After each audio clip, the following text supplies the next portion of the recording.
Assalamualaikum warahmatullahi wabarakatuh.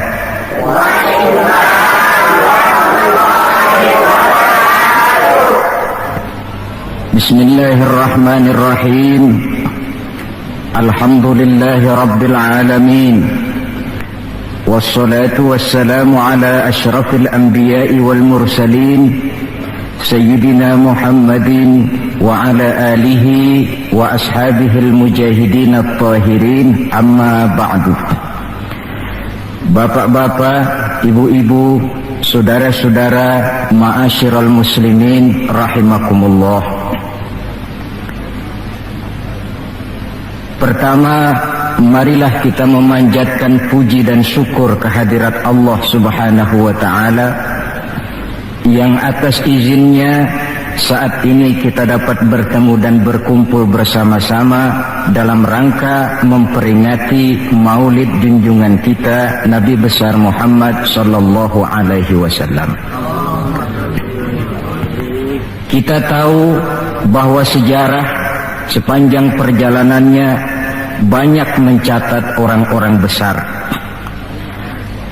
Ada orang menjadi besar oleh karena pangkat, jabatan dan kekuasaannya. Apabila pangkat, jabatan dan kekuasaannya selesai, maka selesai kebesarannya sampai di situ. Ada orang menjadi besar oleh karena harta benda dan kekayaan yang dimilikinya. Bila satu saat ia jatuh bangkrut, tamatlah kebesarannya sampai di situ. Ada pula orang yang menjadi besar oleh karena ia dibesar-besarkan dan berusaha setengah mati untuk mencapai kebesaran tadi. Bila satu saat terjadi pergeseran nilai, masyarakat mencemoohkannya, maka kebesaran itu pun selesai sampai di situ. Adapun Rasul yang kita peringati maulidnya saat ini, beliau besar bukan lantaran pangkat, jabatan dan kekuasaan. Beliau besar tidak karena harta benda dan kekayaan. Pun beliau menjadi besar tidak karena dibesar-besarkan oleh umatnya. Beliau besar karena dibesarkan oleh Allah Subhanahu wa ta'ala. Satu kali orang sudah dibesarkan oleh Allah, bagaimanapun usaha orang lain untuk mengecilkannya, orang itu akan tetap menjadi besar. Tetapi satu kali orang dikecilkan oleh Allah, satu negara orang mau mengangkat dia, kalau memang dasarnya potongan nyungsep, tentu tidak akan naik ke atas juga. Jelas Pak? Jelas? Apaan? Pokoknya jelas. Tidak ada seorang penulis pun, baik ia dalam Islam maupun dari luar Islam, jikalau mau bicara dengan jujur yang tidak mengagumi kebesaran pribadi dan martabat Rasulullah sallallahu alaihi wasallam. Dalam satu kalimat yang indah, Imam Busairi di dalam qasidah burdahnya menjelaskan kepribadian beliau dengan untayan kata, kal badri fi syarafin wa zahri fi tarafin wal bahri fi karamin wa dahri fi himamin. Rasulullah itu, kata beliau, tinggi martabat bagai rembulan, tabah dan ulet laksana masa, dermawan bak samudra luas biru membentang, tabah dan ulet laksana masa. Itu sebabnya beliau oleh Allah dijadikan figur, dijadikan model dan pola sebagai contoh bagi kehidupan umat Islam. Sehingga di dalam Al-Quran Allah menyatakan, laqad kana lakum fi rasulillahi uswatun hasanah. Sungguh telah ada bagi kamu pada diri Rasulullah itu contoh teladan yang sangat baik. Timbul pertanyaan, mengapa Rasul menjadi contoh buat kita? Pertama, beliau menjadi contoh buat kita karena beliau manusia, hidup dan berjuang secara manusiawi. Kalau manusia disuruh mencontoh manusia, tentu wajar. Yang tidak wajar kalau manusia disuruh mencontoh jin atau malaikat. Maka dalam ayat Quran Allah menyatakan, laqad ja'akum rasulun min anfusikum. Sungguh telah datang kepadamu seorang rasul, yang rasul itu berasal dari jenis kamu manusia. Saudara-saudara, kalau rasul yang diutus Allah itu jin atau malaikat, kemudian berhasil di dalam tugasnya, barangkali kita tidak perlu kagum. Datang rasul ke dunia ini, rasulnya jin. Saya yakin satu dunia mungkin orang beriman semua, tetapi bukan karena ikhlas dan yakin, mungkin karena ngeri sama rasulnya. Bayangkan kalau rasul jin dia turun ke alam ini dengan segala macam tingkah polanya, mungkin orang sedunia akan menjadi beriman. Yang kedua, rasul menjadi contoh di dalam kehidupan kita karena pribadi beliau lengkap. Artinya, jikalau kita kebetulan seorang pemimpin, beliau juga pemimpin. Jikalau kita seorang jenderal, beliau memimpin tentara di medan perang. Jikalau kita seorang kepala rumah tangga, beliau punya anak dan istri. Jikalau kita seorang guru, beliau mengajar jamaah di masjid. Jikalau kita seorang pedagang, beliau pun pedagang yang jujur. Jikalau kita seorang mubalik, beliau juga berdakwah menyampaikan Islam kepada manusia. Di dalam keseluruhannya itu tercemin uswatun hasanah, contoh teladan yang sangat baik. Maka kehabisan alasan seorang muslim yang tidak mencontoh pribadi beliau.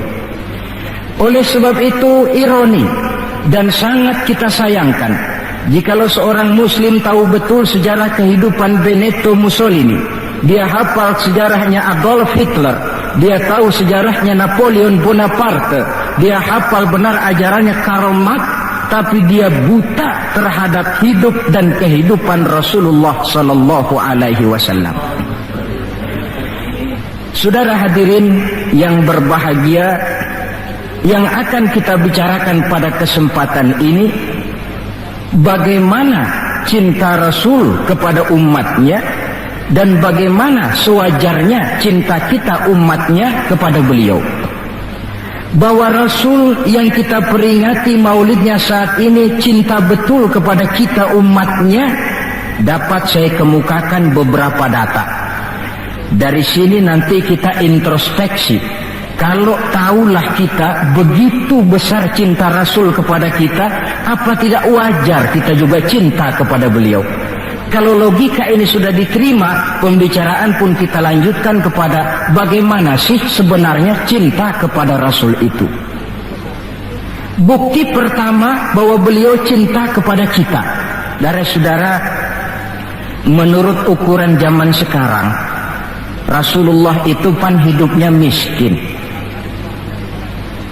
Malahan ada satu doa yang sering beliau baca. Ini kalau doa ini saya kasih saudara-saudara, kira-kira mau diamalin kan? Kalau saya terus terang belum mau. Doanya begini, dan ini sering Rasul baca. Allahumma ahyini miskinan wa tawaffani miskinan wa hasyirni yaumal qiyamah fi zumratil masakin. Ya Allah, hidupkan saya dalam keadaan miskin, matikan saya dalam keadaan miskin, dan kumpulkan saya di akhirat nanti bersama golongan orang-orang miskin. Yang tadi sudah kadang bilang mau diamalin ini ya. Saya sudah bilang tadi saya belum tapi mau. Kita baca dalam sejarah beliau itu rumahnya kecil, tidurnya di atas pelepah daun korma, kadang-kadang sampai berbekas di pipinya. Sarapan paginya seteguk air zam-zam, sepotong roti, kadang 3 butir korma. Di tengah kemiskinannya Allah pernah menantang beliau dengan kata, wala sawfa yu'tika rabbuka fatarda. Ada enggak tuh di Quran? Ada. Surah apa? Pokoknya Quran dah ya. Wala sawfa yu'tika rabbuka fatarda. Allah akan memberikan kepadamu wahai Muhammad apa saja yang menyenangkan hatimu. Apa yang kamu mau, ngomong saja, Allah berikan. Jikalau engkau Muhammad kepengen kekuasaan yang luas, kami angkat kau menjadi raja di raja, menjadi king of king, istilah kerennya. Jikalau kamu kepengen kaya Muhammad, itu Jabal Uhud sanggup menjadi bukit emas. Sehingga itu di dalam Barzanji diceritakan, warawadathul jibalu bi an takuna lahu zahaban fa'aba. Jabal Uhud menawarkan diri menjadi bukit emas, tetapi Nabi menolak. Jikalau engkau wahai Muhammad kepingin wanita cantik, bilang saja anak siapa. Ditawarkan semacam ini, beliau menjawab, idzan ya Rabb la arda wa wahidun min ummati finnar. Kalau memang demikian ya Allah, apapun saja yang diberikan kepada saya, berikanlah saya kekuasaan yang luas, berikan saya emas sebesar Jabal Uhud, berikan saya kekayaan yang tak ternilai sekalipun, seluruhnya tidak akan sanggup menyenangkan hati saya selama saya dengar masih ada satu saja umat saya yang masuk ke dalam neraka. Ternyata di tengah kemiskinannya, tawaran harta tidak menggiurkan beliau, tawaran kekuasaan tidak menggiurkan beliau. Yang difikirkan siang malam adalah keselamatan kita umatnya ini. Cuma kadang-kadang kita umatnya yang dipikirin ini seperti pepatah, ada itu pepatah Prancis, balung-balung langka dagingnya, ditulung-tulung langka elinge. Ya, saudara tentu tahu artinya itu, tidak usah saya terjemahkan.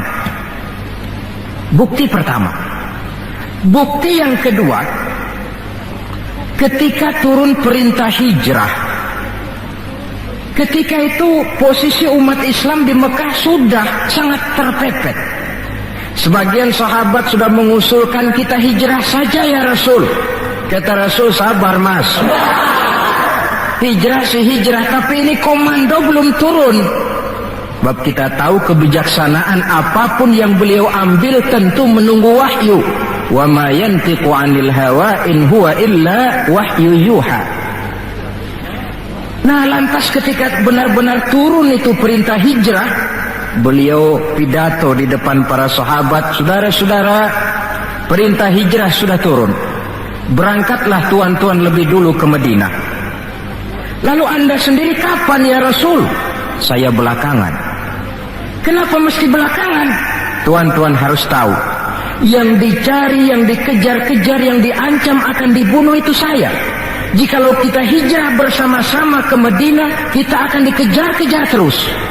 Tapi kalau tuan-tuan berangkat lebih dulu ke Madinah, sementara saya tetap berada di kota Mekah ini, tuan-tuan akan sampai ke kota Mekah dengan tenang dan selamat, sebab saya yang mereka cari masih tetap berada di kota Mekah. Keadaan begitu kritis, tapi umatnya dulu disuruh hijrah, beliau bertinggal di kota Mekah menghadang mara bahaya. Ini rupanya pemimpin lebih mementingkan keselamatan orang yang dipimpinnya daripada keselamatan dirinya sendiri. Enggak mentang-mentang turun perintah hijrah terus ngepak koper, udah ya gue duluan. Ya, umatnya yang disuruh berangkat dulu, keselamatan umatnya yang dipikirkan, cintanya kepada umatnya. Bukti yang ketiga, saudara-saudara, bahwa Rasul cinta kepada kita. Dikala beliau akan datang ajal, hari Senin tanggal 12 Rabiul Awal seperti hari kelahirannya. Dikala itu sakit beliau sudah agak payah. Datang waktu subuh di Madinah ini, Bilal pun azan di masjid. Selesai azan, sebagian sahabat melakukan sholat sunnah qobliyah, lalu menunggu kedatangan baginda Rasul sallallahu alaihi wasallam. untuk mengimami sholat subuh. Lantaran ditunggu lama tidak datang, akhirnya Bilal diutus menjemput baginda Rasul. Ketika sampai di rumah, beliau berkata, "Bilal, sakitku sudah agak payah ini. Rasa-rasanya tak kuat lagi aku jadi imam. Kau kembalilah ke masjid, sampaikan ini kepada semua sahabat dan minta kesediaan Abu Bakar menjadi imam." Bilal dengan muka sedih dan air mata berurai membasahi pipi, berangkatlah ke masjid. Saudara-saudara, baginda Rasul sudah tidak kuat lagi mengimami sholat. Beliau perintah Abu Bakar untuk menjadi imam. Kata Abu Bakar, "Saya tidak mau jadi imam kalau baginda Rasul masih hidup." Ini termasuk akhlak, etika para sahabat. Akhirnya satu masjid nangis semua. Sholat subuh belum nangis. Sampai tangisan itu kedengaran ke rumah Nabi. Beliau berkata kepada putrinya Fatimah, "Coba kau lihat kenapa orang di masjid nangis." Setelah Fatimah kembali lapor, "Abah, mereka sedih karena sadar bahwa saat berpisah sudah hampir datang." Kalau begitu, suruhlah Bilal kemari. Datang Bilal, dipapah Rasul berangkat juga ke masjid mengimami sholat. Sholatnya ringkas karena beliau sakit. Dan memang beliau juga mengajarkan, "Idza amma ahadukumun nas falyukhaffif." Kalau kamu jadi imam, ringankan sholatmu. Kalau jadi imam jangan panjang-panjang. Sebab apa? Di belakang kamu yang jadi makmum itu orangnya tidak sama semua. Ada orang tua yang diri saja sudah payah. Ada orang yang punya penyakit darah tinggi, kalau sujud kelamaan kepalanya ngebet. Ada yang habis sholat janji mau terima duit, kakinya sudah gatal kepengen pulang. Kalau jadi imam jangan lama-lama, kata Rasul. Tetapi kalau kamu sholat sendirian, falyutawil masya'a, persilahkan sepanjang yang menurut kamu mau. Jangan mentang-mentang sudah dipilih jadi imam, overacting. Jadi imam sholat isya, rakaat pertama selesai Fatihah surah Baqarah. Rakaat kedua selesai Fatihah surah Yasin. Namanya makmum, tidak punya alternatif, tidak punya pilihan. Ikut sih ikut, tapi kan hatinya kan ngedumel. Paling sekali ini doang dah gua sembahyang di sini. Besok nggak bakalan gua balik lagi. Kenapa? Imam nggak tahu diri. Jadi bahasa lain, kalau dalam bahasa sosial ini, imam harus ngerti aspirasi makmum. Pemimpin mesti tahu kehendak orang yang dipimpinnya. Kalau tidak, yang akan timbul pasti partisipasi semu. Yang saya khawatir, kalau makmum dipaksa mengikuti maunya imam, yang akan makin subur ialah timbulnya mental-mental munafik. Manis jika berhadapan, balik belakang lain bicara. Pandai bermain minyak di atas air, tapi pada gilirannya menggunting dalam lipatan, menjegal kawan seiring. Sopannya kayak belangkon, depan rata, belakang ngepelin. Tentu kan tidak enak timbul partisipasi yang semacam ini. Selesai sholat, baginda Rasul bangun, lalu pidato singkat di depan para sahabat. Saudara-saudara, rasa-rasanya saat berpisah sudah akan datang. Lama kita bergaul, tentu sedikit banyak terjadi kesalahan yang saya lakukan. Maka barang siapa yang pernah saya pukul tanpa saya sengaja, balaslah sekarang. Barang siapa yang hartanya pernah saya ambil tanpa alasan yang hak, silahkan dia tuntut dari saya. Mana ada pemimpin menjelang wafat ini minta dipukul oleh umatnya. Hening suasana, sahabat terfekur semua, berurai air mata. Di dalam keheningan yang demikian rupa, tiba-tiba seorang sahabat bangkit. "Saya ya Rasul." "Ada apa?" Sahabat itu namanya Sawad, sesuai dengan namanya, orangnya rada hitam. "Ya Rasul, dalam satu peperangan, Tuan mau mecut onta. Tuan sih mungkin gak lihat bahwa saya di belakang onta itu. Saya kena pecut." Jadi bagaimana? Ya saya nuntut balas dong. Ini sahabat yang lain jengkel nih, sawat gila juga. Orang sudah mau berpisah begini masih nuntut balas. Baik sawat, Umar tolong ambilkan cambuk. Sayyidina Umar sambil nyerahin cambuk, sawat, kalau bahasa kita buat talangin aja dah. Gak usah Rasul, saya lah saja yang kau cambuk. Kata Nabi Umar, biar dia kena cambuk saya, biar dia balas saya. Silakan sawat. Ya Rasul, apalagi? Waktu saya kena cambuk tuan, saya nggak pakai baju. Jadi biar seri dong. Buka-bukalah baju tuan. Baik, Rasul buka bajunya. Ketika baju sudah dibuka, sawat buang cambuk itu. Dia berlari merangkul badan Rasul seerat-eratnya. Sampai sebagian sahabat makin bingung. Ini apa maunya sawat? Ya Rasulullah, saya tahu sebentar lagi kita akan berpisah. Saya tidak tahu apa di akhirat nanti kita bisa kumpul. Kalau saya untung masuk surga, mungkin kelas saya di surga lain dengan kelas tuan.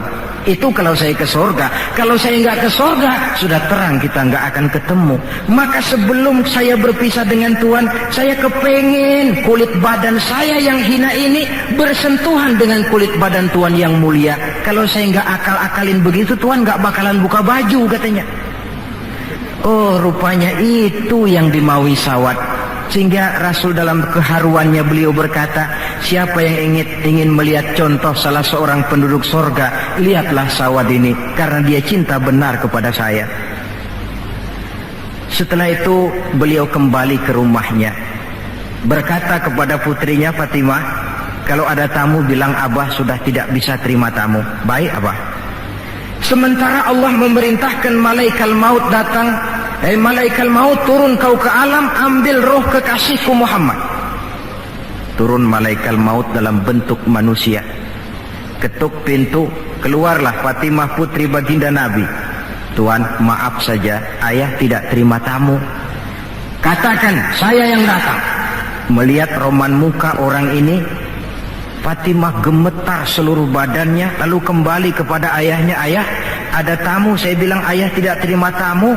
Dia malah berkata, katakan saya yang datang. Melihat roman mukanya, gemetar seluruh tubuh saya. Hebat orang ini. Siapa si ayah? Baginda senyum. Fatimah, kau tahu siapa yang datang? Tidak tahu ayah. Yang datang itu Fat, hadimul lazat wa qati'us syahawat. Yang datang itu Fat, dialah yang menghancurkan seluruh kesenangan dunia. Dia yang memisahkan kita dengan semua yang kita cintai. Yang datang itu malaikat maut Fat, suruh dia masuk. Ketika malaikat maut masuk, ya malaikat maut sudah datang saatnya. Ya Muhammad, aina Jibril? Malaikat Jibril di mana? Sebentar lagi dia datang. Ketika turun malaikat Jibril, baginda Nabi bertanya, akhbirni ya Jibril, mali indallahi minal karamah. Wahai Jibril, tolong beritahu saya, kalau sebentar saya menghadap Allah, kehormatan apa yang diberikan Allah kepada saya? Tidak usah khawatir Muhammad, kata malaikat Jibril. Inna abwabas sama qad futihat wal malaikatu saffu sufufan yantaziruna li ruhik. Pintu langit sudah dibuka, malaikat sudah berbaris menunggu kedatangan rohmu yang suci. Alhamdulillah. Kalau itu saya ya? Iya. Kalau umat saya bagaimana Jibril? Umat saya, umatmu, iya. Umatmu juga jangan khawatir Muhammad. Allah sudah memberikan fasilitas. Kata Allah, inni haramtul jannata ala sairil umam hatta tadkhulaha ummatuka. Surga ku haramkan buat seluruh umat, kecuali kalau umatmu Muhammad sudah masuk ke dalamnya. Ini fasilitas. Jadi sungguh pun kita umat terbelakang menurut abjad, tapi disuruh diberi fasilitas masuk surga lebih dahulu ketimbang umat-umat yang lain. Alhamdulillah, kalau begitu legalah saya, kata Nabi. Mari malaikat maut persilahkan, saya ikhlas. Lalu diambillah ruh beliau perlahan-lahan, naik ruh itu ke lutut, ke pusat, ke dada, sampai ruh di tenggorokan. Fatimah dekatkan telinganya ke bibir ayahandanya yang mulia itu. suara terakhir yang sempat direkam oleh Sayyidatuna Fatimah, bisikan terakhir menjelang wafat, 3 kalimat, as-salah, as-salah, an-nisa, ittaqun nisa, ummati, ummati. Dengan kalimat itu beliau kembali menghadap Allah. Solat, jaga solat. Wanita, lindungi kaum wanita. Umatku, umatku. Itu kalimat terakhir yang beliau ucapkan. Kita umatnya yang disebut. Manalah di dunia ini pemimpin yang sempat nyebut umatnya dikala mau ajal. Napoleon Bonaparte, singa daratan Eropa, luas kekuasaannya, dikala mau wafat dia tidak sempat nyebut bangsanya, bangsa Prancis. Yang sering dia sebut Margaret Josephine, Margaret Josephine, gacoannya. Adolf Hitler, gagah perkasa, dikala hari-hari akhir kejayaannya dia tidak nyebut Jerman, dia tidak nyebut suku bangsa Arya yang dia agul-agulkan. Yang banyak dia sebut Eva Braun, Eva Braun. Sebagaimana Julius Caesar pun menyebut Cleopatra. Adapun baginda Rasul di akhir hayatnya tidak beliau nyebut bangsa Arab, tidak anaknya, tidak istrinya, tidak sahabat dan orang-orang yang dekat dengan beliau, tetapi yang disebut kita umatnya. Pada detik-detik terakhir daripada kehidupan beliau. 3. Bukti yang keempat bahwa beliau cinta betul kepada kita umatnya. Nanti di akhirat. Ini sudah ada yang pernah ke akhirat belum?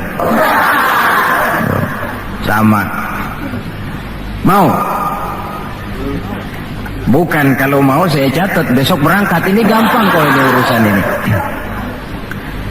Nanti di akhirat, setelah Allah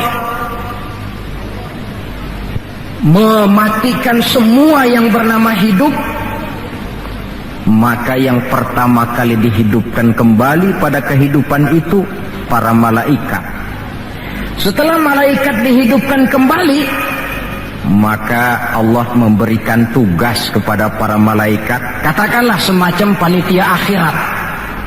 Nah, malaikat Malik, siapkan itu neraka.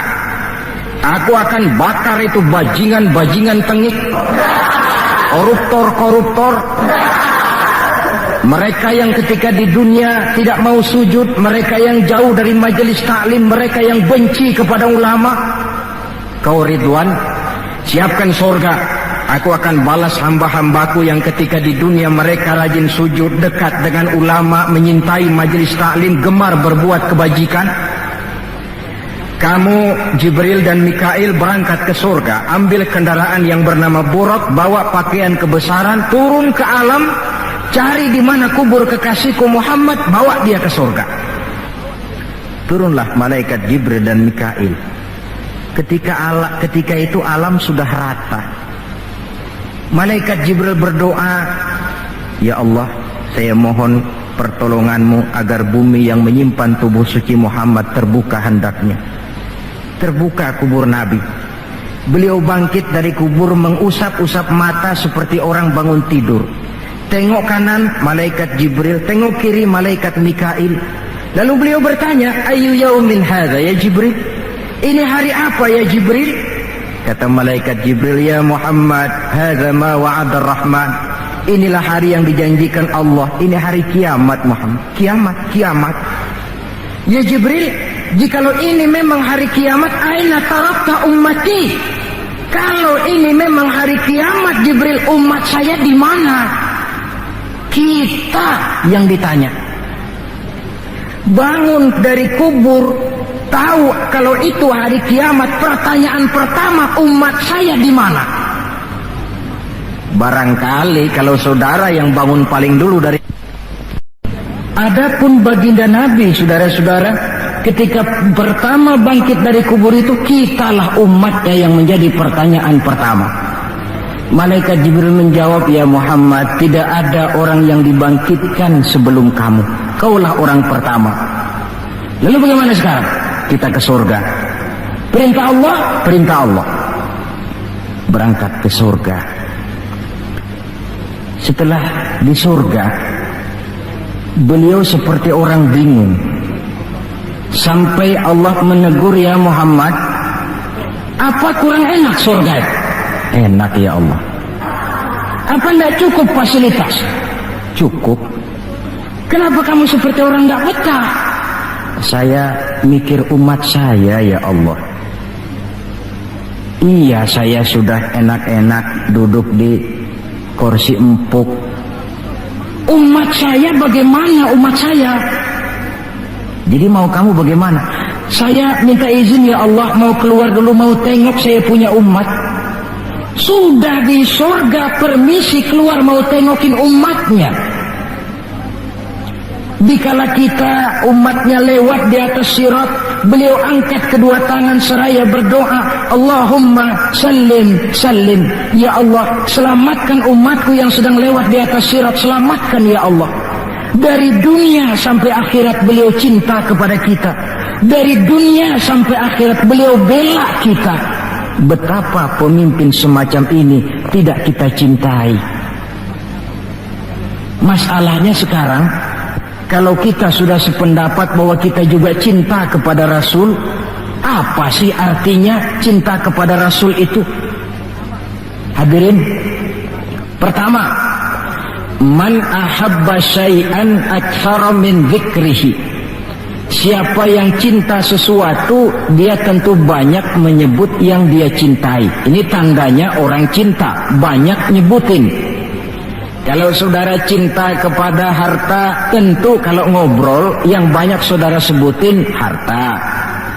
Kalau saudara lagi ngobyek tanah, seneng cinta sama tanah, asal ngobrol di warung mesti tanah yang dimeterin.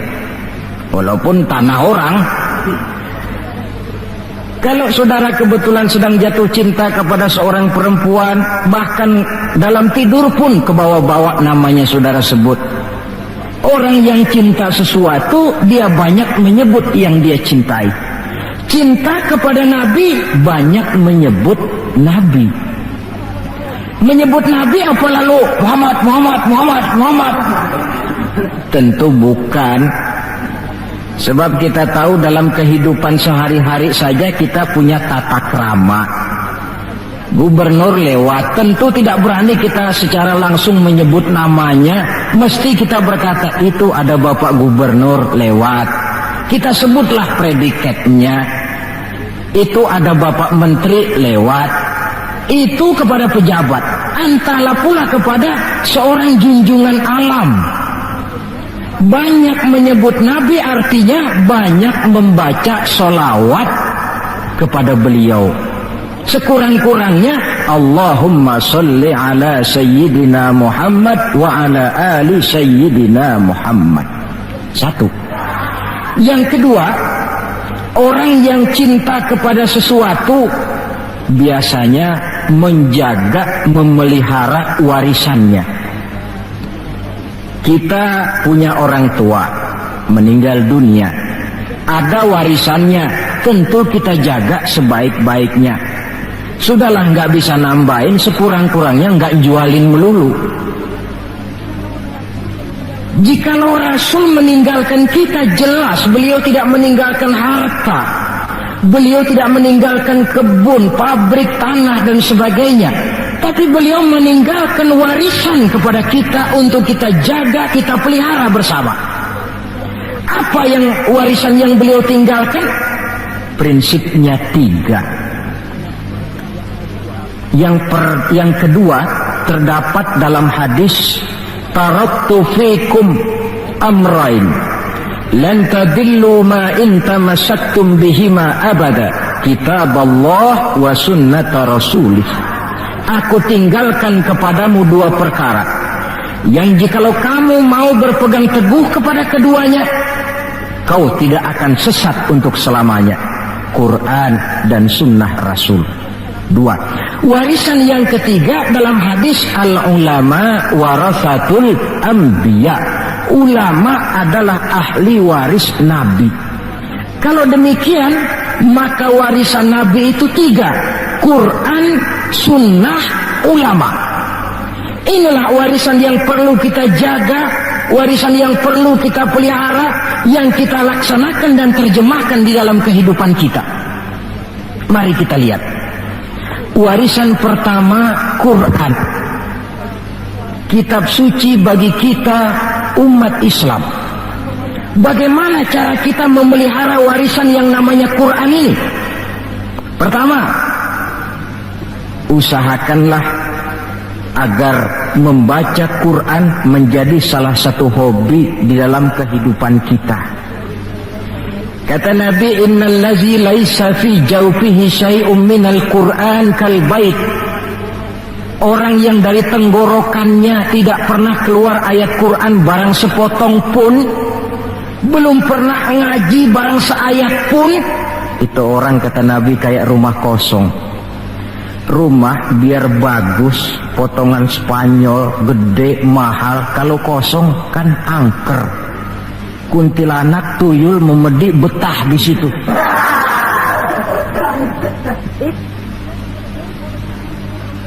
Dan oleh karena Quran ini produk Allah, dibaca dalam segala keadaan pantas. Di gubuk reot di pinggir kali ada orang baca Quran, pantas. Di rumah mewah ada yang baca Quran, cocok. Kemudian orang sedih baca Quran, terhibur. Orang gembira baca Quran, tidak menjadi lupa diri. Di istana ada yang baca Quran, pantas. Di depan kubur ada yang baca Quran, pantas. Orang kawin dibacakan Quran, bagus. Orang mati dibacakan Quran juga cocok. Lantaran dia produk Allah. Setelah membacanya, lalu meningkatkan kepada tahapan yang kedua, mencoba memahami isinya. Lewat segala kesempatan yang memang mungkin, entahlah dengan jalan mengaji, tukar pikiran, diskusi, banyak membaca. Tetapi tentu dengan catatan bahwa kita memahami Al-Quran ini tidak bisa mengandalkan kemampuan intelektual semata-mata. Seperti yang banyak gejalanya terjadi di zaman sekarang ini, di mana orang mencoba menggali hakikat Quran dengan mengandalkan kemampuan intelektualnya. Kadang-kadang bahasa Arab saja nggak ngerti. Dia gali Quran cuma sekedar lewat terjemahannya. Yang saya khawatir akan timbul kecenderungan di mana orang mikir dulu baru nyari ayat. Akhirnya ayat Quran dicocok-cocokin sama pikirannya. Bukan ada ayat dipikirin, tapi malah mikir dulu baru mencari ayat. Saudara hadirin, munculnya pesantren-pesantren kilat dalam upaya memahami Islam. Secara pribadi saya bersyukur, merasa gembira, tetapi yang saya sayangkan jikalau dengan pesantren kilat itu lalu merasa bahwa diri sudah cukup. Setelah nyantren 1 minggu pesantren kilat, keluar pesantren sudah kayak pendekar, ulama anu salah, kiai anu gak bener, ustad anu salah, semua ulama-ulama salah. Baru nyantren seminggu sudah semuanya salah. Lebih celaka lagi kalau nanti upaya memahami Islamnya, ini dalam bahasa sosialnya disebut frame of reference, seperti orang buta kenal gajah, yang mati-matian mempertahankan teori bahwa gajah itu tipis dan lebar seperti kipas, cuma karena kebetulan yang dia pegang baru sekedar telinga gajah. Maka upaya memahami Al-Quran tidak bisa dilepaskan kaitannya dengan bantuan orang yang ahli di bidang itu. Barangkali sudah banyak terjemahan Quran di dalam bahasa Belanda, bahasa Inggris, apalagi bahasa Indonesia, yang agak sulit sekarang mencari terjemahan Quran di dalam kehidupan kita. Saya sering ambil contoh ringan, umpamanya nih sensus versi saya. Konon kabarnya, menurut kata yang empunya cerita, penduduk Indonesia ini 90% beragama Islam, betul kan? Kalau saya numpang tanya, dari jumlah 90% ini, berapa persen yang bisa baca Quran? Kira-kira ada nggak separuhnya? Rasanya nggak ada. 30%, 20% ada ya? 20% adalah, kurang-kurang dikit sama kawan jadilah 20%. Dari jumlah 20% yang bisa baca Quran, numpang tanya lagi, berapa persen yang bisa baca dan tahu artinya? Ada 5%? Saya kira adalah 5% berikut santri-santri yang di pondok pesantren itu. Dari jumlah 5% yang bisa baca Quran dan tahu artinya, berapa persen yang bisa baca, tahu artinya, lalu mengamalkan ajaran Quran? Ini yang masih bisa dihitung dengan jari. Sehingga tidak heran bahwa umat ini mayoritas, tapi lebih sering jadi penonton daripada jadi pemain. Lebih sering jadi objek daripada menjadi subjek. Dalam bahasa Arabnya lebih sering menjadi maf'ul daripada menjadi fa'il. Sebab kuantitas yang tidak diiringi oleh kualitas, ini yang bahasa Nabi, ghusa'un ka ghusa'is sail, seperti busa di lautan. Banyak tapi centang perenang, banyak tapi tidak punya daya dan kekuatan, dihempaskan ke tepian pantai tanpa punya makna dan arti. Kadang kita baca Quran, tapi sementara di pihak lain kita juga yang menginjak-injak isinya. Kita baca ayat wa ahallallahul bai'a wa harramar riba, Allah halalkan jual beli, Allah haramkan riba, tapi renten ditelan terus. Kita baca ayat wa tasimu bihablillahi jami'an wa la tafarraqu, berpegang teguhlah kepada tali Allah, jangan kamu bercerai-berai, tetapi sesama muslim main pelotot-pelototan jalan terus. Yang kita baca kadang-kadang kita juga yang menginjak-injaknya. Ini warisan pertama, Al-Quran. Warisan yang kedua, sunnah Rasulullah Sallallahu Alaihi Wasallam, yang diantara fungsinya menjelaskan apa yang oleh Al-Quran tidak dijelaskan dalam bentuk detail. Quran misalnya cuma mengatakan aqimis sholat, dirikan sholat. Bagaimana cara sholat? Tidak ada dalam Quran. Bahwa sholat mesti takbiratul ihram, mesti tahiyat, mesti ruku duduk di antara dua sujud, tidak ada dalam Quran. Yang menjelaskan itu semua sunnah. Quran cuma menjelaskan wa atimul hajja wal umrata lillah, laksanakan haji dan umrah karena Allah. Bagaimana manasik haji, bagaimana jumrah, bagaimana tawaf, bagaimana sa'i, tidak ada dalam Quran. Sunnah menjelaskan semua itu. Nah, untuk memahami Quran dan sunnah, jalan apa yang kita tempuh? Jalan melalui warisan yang ketiga, yaitu para ulama. Diakui atau tidak, kita hutang jasa kepada para ulama yang dengan tekun dari musola ke musola, dari pesantren ke pesantren, dari pengajian ke pengajian, membimbing, menjaga dan memelihara umat ini. Mereka tidak digaji, mereka pun tidak mendapat beras, hidup pun kadang-kadang miskin, tapi lantaran panggilan moral menjaga, memelihara, membentengi akidah umat ini. Bersyukur kita bangsa Indonesia punya ulama dan punya umara. Kedua-duanya penting, kedua-duanya berjasa, kedua-duanya membangun. Tidak ada yang satu lebih penting dari yang lain. Cuma bidang pembangunannya saja yang lain-lain. Orang kadang-kadang usil, Pan. Apaan ulama katanya, kerjanya ngomong doang. Sekarang kan zaman pembangunan perlu karya nyata. Mana ada kiai bangun jembatan? Ngomong aja. Ini saya pikir orang bicara begini ini nggak ngerti masalah. Bukankah asas manajemen yang modern saja mengajarkan the right man on the right job, the right man on the right place, bahwa orang harus ditempatkan sesuai dengan proporsinya. Nah, kalau kiai disuruh bangun jembatan, apa Pak Lurahnya mau ngajar tafsir? Setiap kita membangun, cuma bidang pembangunan kita yang berbeda-beda. Dan kenyataan makin menunjukkan kepada kita, saudara-saudara, sekarang ini yang namanya ulama, maaf-maaflah, sudah merupakan jenis makhluk langka. Malahan barangkali sudah termasuk jenis makhluk yang harus dilindungi dari kepunahan ini. Dan mencetak sarjana lebih gampang ketimbang mencetak kiai. Saudara mau jadi sarjana, taruh sekolah 22 tahun dah, udah campur nggak naik itu.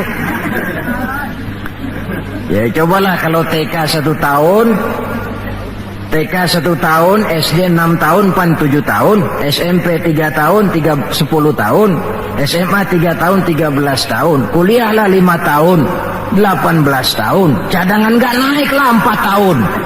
Masa dicadangin nggak 4 tahun nggak selesai, sarjana tinggal pilih. Tapi saudara ngaji dari kecil sampai 20-30 tahun belum tentu loh jadi kiai. Dan nggak bisa minta, Mas gua kan ngaji melulu panggil gua kiai, kenapa sih?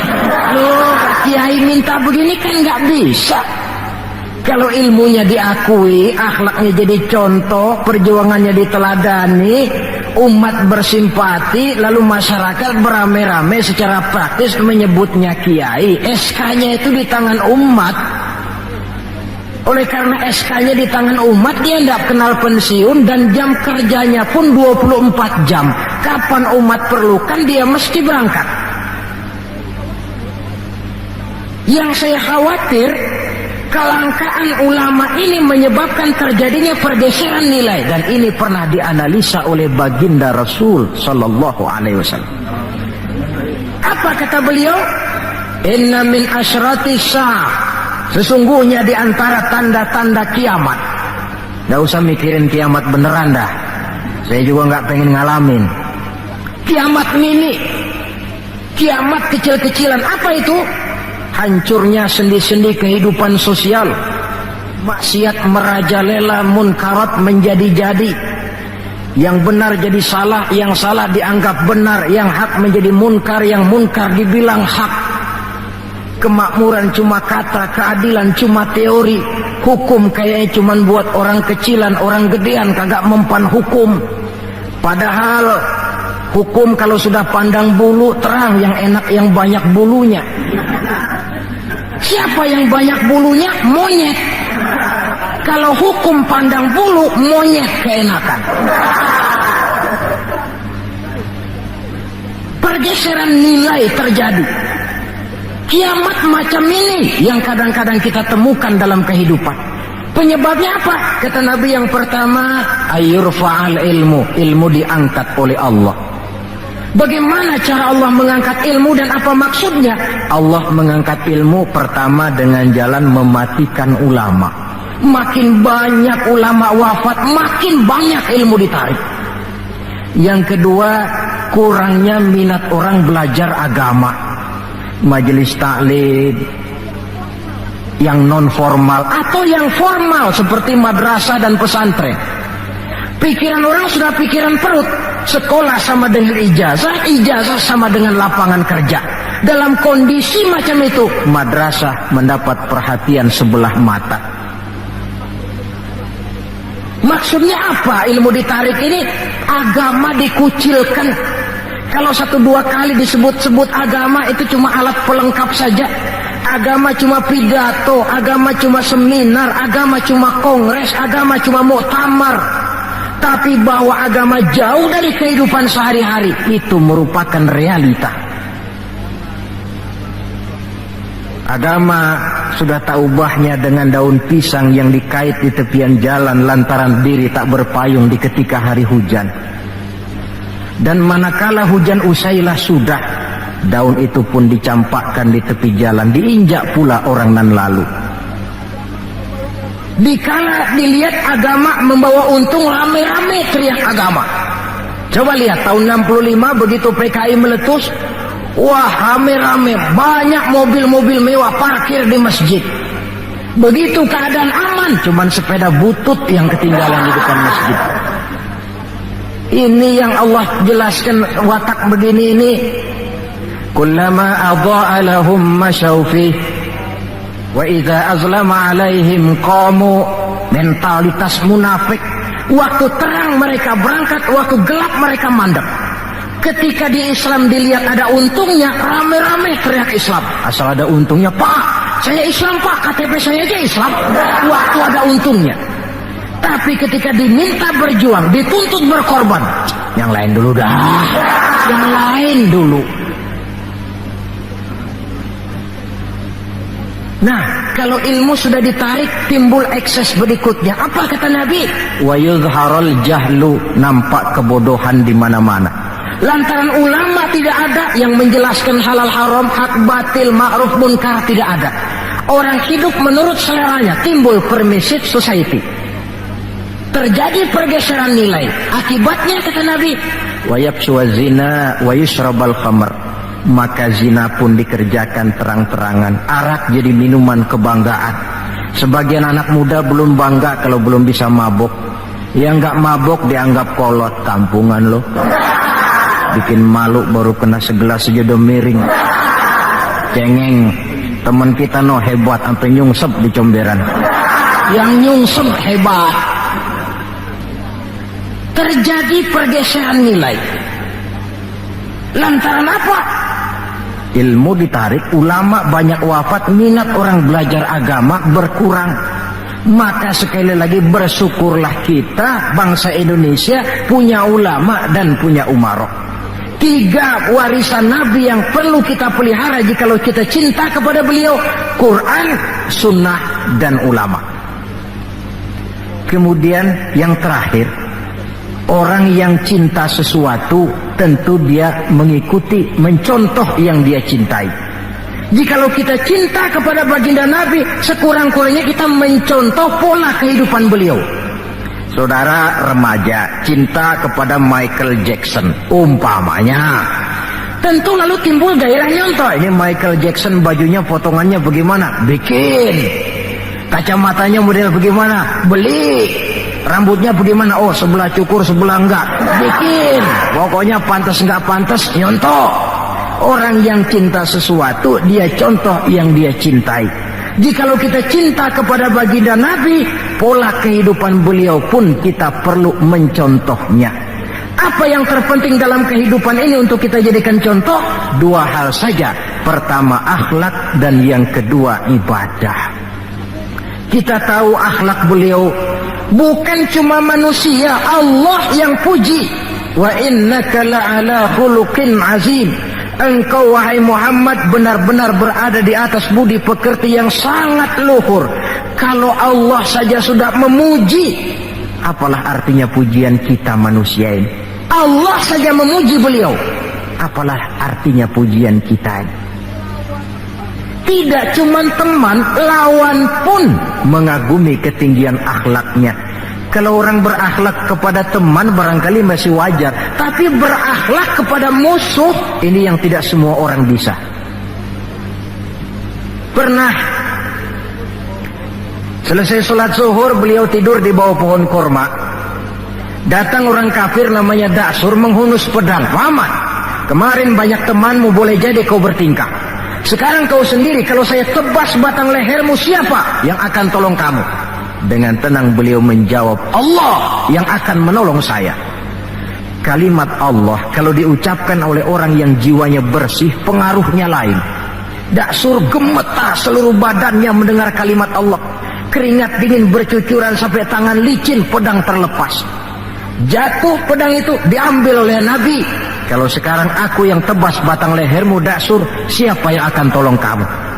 Dalam gemetar dia bilang, gak ada ya Rasul, kecuali kalau anda mau memaafkan saya, maafin ya. Nabi menyerahkan pedang, bawa pulanglah kembali ke rumahmu. Jangan ulangi lagi perbuatan macam ini. Begitu mudah beliau memaafkan orang yang nyata-nyata mau menghabiskan nyawanya. Kita kadang persoalan yang sedikit saja marah, suka berlaku perpanjangan waktu. Nggak cukup perpanjangan waktu, bisa ditambah perpanjangan generasi. Gara-gara jengkel sama bapaknya, anaknya kagak boleh main. Lu jangan main ke rumah temen lu si Pulan, kenapa? Gua lagi kesel sama bapaknya. Kesel sama bapaknya, anak nggak boleh main. Ini kan sudah ditambah oleh perpanjangan generasi namanya. Banyak contoh yang diceritakan dalam sejarah mengenai ketinggian akhlak beliau, tidak cuma kepada teman tetapi kepada musuh-musuhnya sekalipun beliau mempunyai akhlak yang sangat luhur. Dan akhlak inilah penilaian orang di dalam kehidupan kita. Seorang rendah yang akhlaknya tinggi jauh lebih baik daripada seorang besar dan tinggi, dalam arti entah jabatan, harta, kekuasaannya, tetapi berakhlak dan bermoral rendah. Dan jangan lupa, kehancuran suatu bangsa selalu dimulai dengan kehancuran moral daripada bangsa itu sendiri. Kita cukup prihatin yang hidup di abad 20 ini, insya Allah lah kita nggak akan mengalami banjir sebesar banjirnya Nabi Nuh. Tapi banjir abad ini polanya lain. Banjir maksiat dan munkarat, banjirnya peradaban dan kebudayaan yang menghancurkan moral anak-anak kita, banjirnya paham-paham yang menghancurkan, sekurang-kurangnya mendangkalkan kita punya akidah.